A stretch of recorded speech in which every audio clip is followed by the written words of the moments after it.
Hello, everyone. I'm Kelly Covert, and I'm with Symphoria. And I'm so honored to be sitting down today with John Warren, the director of the Syracuse University Oratorio Society. John, welcome. Hey, thanks, Kelly. It's great to be here. Thanks for having me. Of course. And, we're having you here because typically at this time of year, we would be preparing with you and the Syracuse University Oratorio Society our performance of Messiah. And because of the COVID restrictions and everything that's happening, we are not able to have that choral concert this year, but we still wanted to sit down with you and be like caught up with what the Oratorio Society is up to these days and what's going on. So, first of all, why don't you just tell us a little bit about this really unique group? I think it's an amazing thing that you have created. Well, and I can't take the credit for creation of it. It was actually created in 1975 by then SSO music director Christopher Keene. And in fact, he wanted a chorus to do Messiah, is what I understand. So he reached out to Rhonda Fleming, who was a choral professor at SU, and said, "Can you put a choir together for this?" And they did, and then the group has continued since 1975. I'm the fourth director of the group, which I think that's a pretty small number considering, Yeah. what is that? That's 45 years. But it's this unique, in academia, they call it town and gown circles, that it's community people and students. So typically there are about 90 to 100, 110 community singers who are auditioned, and then about 20 to 25 current SU students who are also auditioned.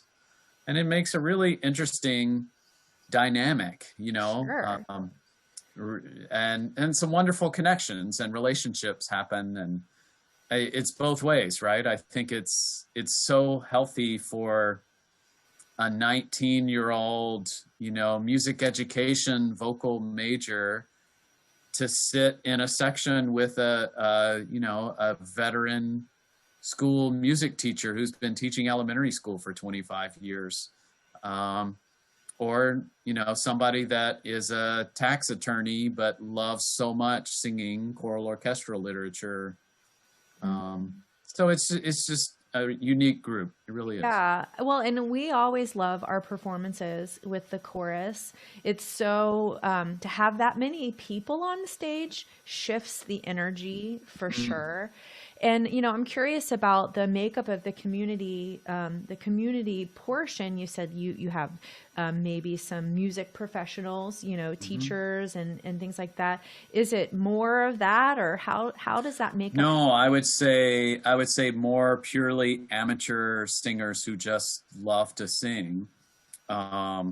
We do have a number of music teachers, or piano teachers, or things like that. But I would guess maybe 15 to 20% of the group falls in that. The rest are just all professions you can imagine, who just love to sing. Many of them sang when they were in college or other things like that.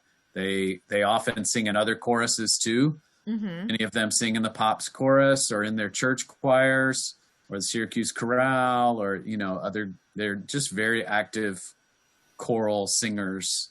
But they love singing this choral orchestral repertoire.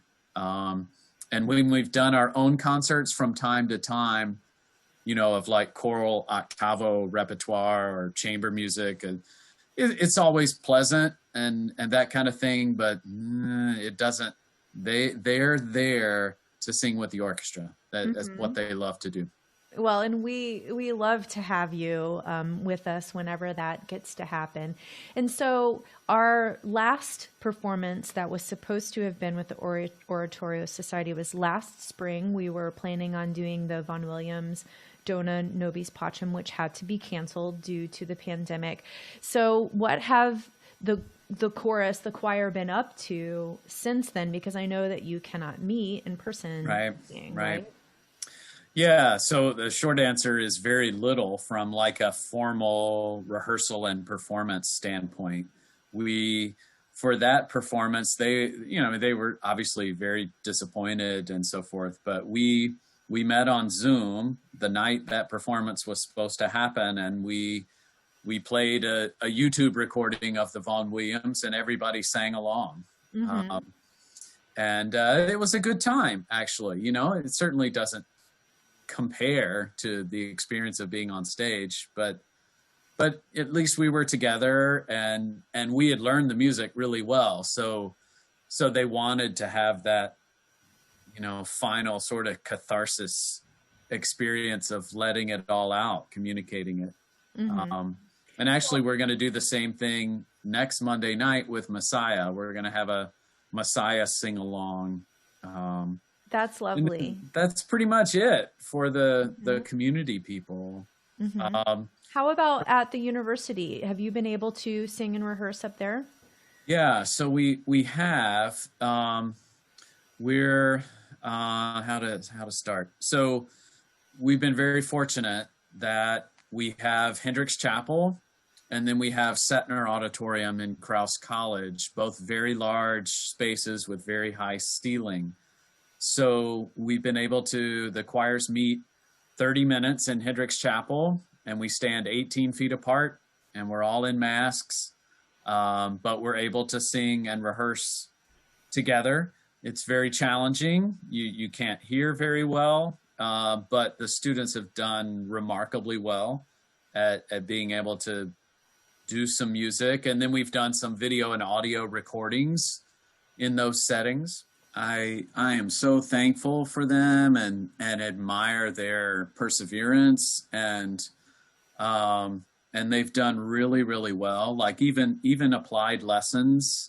Some of the teachers have 2 rooms, so they spend a half hour in one room playing, and then they go to another room. Some teachers have done, half-hour lesson in place and then a half hour on Zoom, dealing with technical issues or talking about repertoire. And it would be easy to just sort of, throw this semester away, I think, and just say, it was hard, COVID's hard, everybody's depressed, so you didn't get anything, you didn't progress this semester in your playing. But it hasn't been true at all. They've worked really hard and worked really well, and they are so grateful to be able to make music in any situation, because so many of their friends at many schools have not been able to. So their attitude has been so grateful. Yeah, and I guess the one good thing, and this goes for all musicians, is that practicing is a solitary effort. So no social distancing required when you're practicing by yourself. Yep. So you can still get the work done.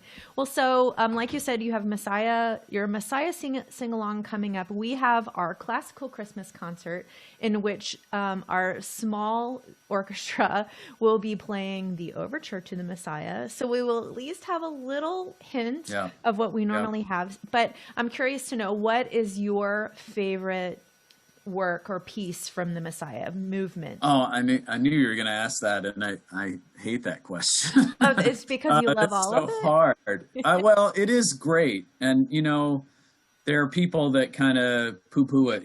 Why do we do Messiah every year? Well, we do it every year because it's amazing music.